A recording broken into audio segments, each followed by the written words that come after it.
Here's a simple way of explaining library, media, and project in Final Cut Pro.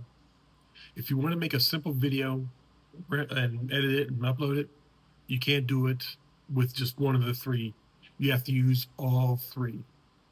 So let's say you want to make YouTube videos. First, you create a library and you title that library YouTube videos. Next, you take your footage that you filmed per video. So I'm going to take this footage and I'm going to create a media file. I'm going to take this footage and put it into that media file. And then from there, I'm going to create a project. The project is your timeline where you do all of the editing. I pull footage from my media file down onto my project or timeline, edit it, render it, and upload it to YouTube. Now let's say you're going to make a movie. Create a separate library.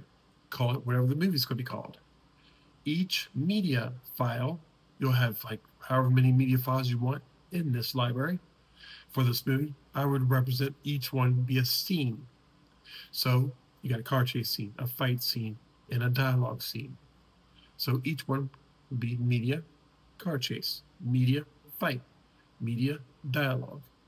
I would work, each one would have its own separate project. I would edit each one separately and render each one separately. And then I would take those rendered videos and create another media file under the same movie library, another media file, take all my render files, drop them in there, and put it together and render it as one movie. Another thing you could do is, let's say you have two kids, a son and a daughter. Let's say they play two sports each. Now I'm going to create 4 separate libraries, one for each sport. Let's see, and I would call it like the first one, son football, son baseball for the next one. And then for the daughter soccer, daughter softball.